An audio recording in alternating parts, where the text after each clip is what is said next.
ये श्री राम के नाम पर बेचा जा रहा है जाम। ये अयोध्या नगरी जो भगवान श्री राम की जन्मस्थली, जिसको इन्हीं की नगर निगम कार्य समिति ने 1 मई 2025 को पूरे 13 किलोमीटर की मार्ग पर इसे प्रतिबंधित किया गया था। और आज आप देख रहे हैं कि यहां पर मदिरा की दुकानें अयोध्या भगवान राम की जन्मभूमि पर ये शराब की दुकानें खोली गई हैं। इसमें एक स्थान है साहबगंज, दूसरा अंगूरी बाग, तीसरा विकासगंज और अयोध्या कैंट बस स्टेशन के पास इस शराब की दुकानें संचालित हो रही हैं। ये पूरी तरीके से जो अयोध्या को सरकार बड़ी बड़ी बात यूपी के मुख्यमंत्री आदित्यनाथ जी के द्वारा की गई कि यहां पर प्रतिबंध लगाया गया, इसे बंद किया गया, और ये आज आपके सामने चीजें आ गई। और मैं समझता हूं कि ये पूरी तरीके से ये सरकार शराब से केवल पैसे कमा रही है और हर स्थान पर पूरे प्रदेश के गलियों में, गांवों में 4-4 दुकानें हर गांव में, और भगवान की नगरी अयोध्या में आप देख सकते हैं कि पूरी तरीके से इसको इन्होंने मदिरामय बना दिया है। और इसको पूरी जितनी भी इनके सरकारी आंकड़े हैं, सरकार के ही जो नगर निगम ने प्रतिबंध लगाया था उस सरकार ने इसको चालू करने की इनको अनुमति दी है। ये मैं समझता हूं कि पूरे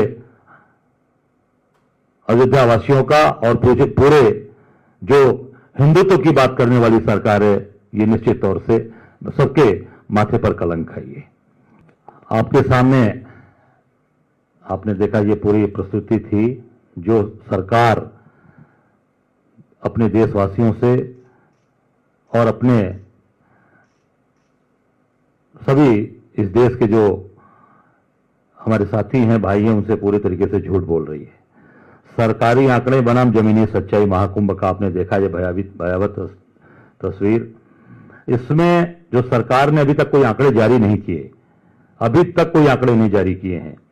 जो 29 जनवरी को घटना घटी और कई जगह पर ऐसी घटनाएं घटी, इसमें 37 लोग तो ये बता रहे हैं, पर जो रिपोर्ट आ रही है एक प्रमुख समाचार समूह की तरफ से कि उसमें 82 लोग मरे हैं, जिसकी उन्होंने जाकर जमीनी सच्चाई गांव में, घर में, परिवार में जाकर जानकारी की है।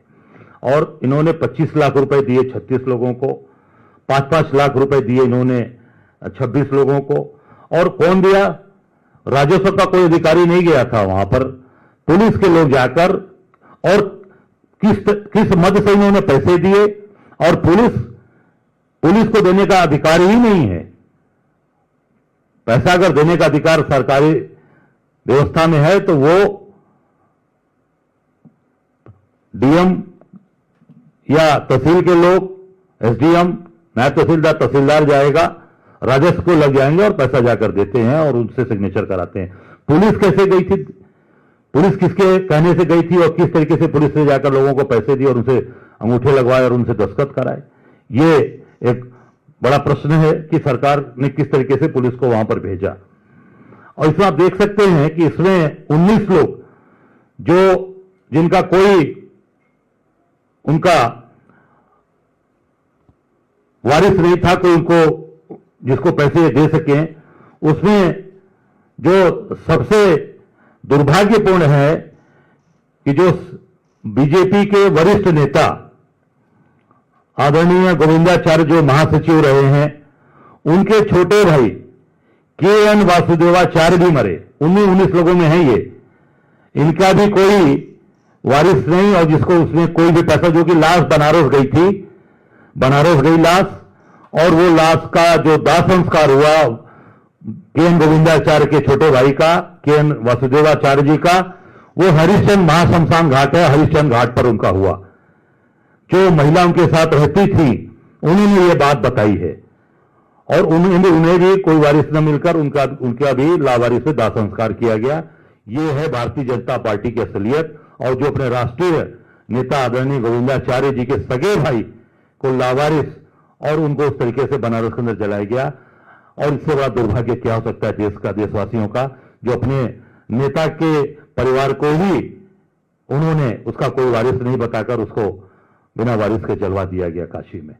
ये मैं समझता हूं कि सरकार की पूरी सच्चाई, जो जिस तरीके से उत्तर प्रदेश की सरकार एक अयोध्या के अंदर जैसा इन्होंने जो यहां पर हिंदुत्व की बात करके और बड़ी बड़ी बात कर पूरे प्रतिबंध लगाने की, एक तरफ नगर निगम प्रतिबंध लगाता है, दूसरी तरफ सरकार शराब के ठेके खोलने का आदेश देती है और शराब के ठेके खोले जाते हैं। जगह जगह पूरे अयोध्या के अंदर दुकानें खोली गई हैं। और दूसरा, महाकुंभ में जो भगदड़ हुई उसमें अपने ही राष्ट्रीय महासचिव के सगे भाई को इन्होंने वहां पर लावारिस घोषित करके उनकी डेड बॉडी जलवाई गई। ये और पूरी तरीके से आंकड़ा अभी तक नहीं दिया गया। जो 82 लोगों की रिपोर्ट जारी हुई है उसको भी पूरा इन्होंने छिपाया, 37 कहा। और उसमें तमाम सरकारी अधिकारी कर्मचारी, एक वहां पे गाजीपुर के अंजनी राय थे, वो भी उसी भीड़ का हिस्सा दबके मरे दरोगा थे, उसको भी दिखा दिया। मैं उनके घर गया था, वो गांव गाजीपुर के रहने वाले थे बसुका के, उनको भी दिखा दिया कि भीड़ से वो हार्ट अटैक हो गया, उनका हार्ट अटैक किस्म की मृत्यु हुई थी, पर हार्ट अटैक से नहीं हुई थी, वो भीड़ के दबाव के क्योंकि बचाने में लगे थे और बेचारे वहां पर शहीद हुए। सरकार ने उनकी भी, सरकारी कर्मचारी दरोगा की भी सुधि नहीं ली और उनको भी उसी लिस्ट में डाल दिया। मैं समझता हूं कि ये सरकार पूरी तरीके से आम जनता से झूठ बोल रही है, आम जनता के लोगों को केवल और केवल ठगने का काम। और तो और गेरुआ वस्त्र पहनकर, इतने बड़े गोरखनाथ पीठ के संत हैं, गेरुआ पहनकर ये प्रदेश की जनता और देश की जनता से झूठ बोल रहे हैं। धन्यवाद। कोई सवाल हो तो इसी संदर्भ में कोई सवाल हो तो ये दोनों संदर्भ में आप मुझसे कोई सवाल पूछ सकते हैं।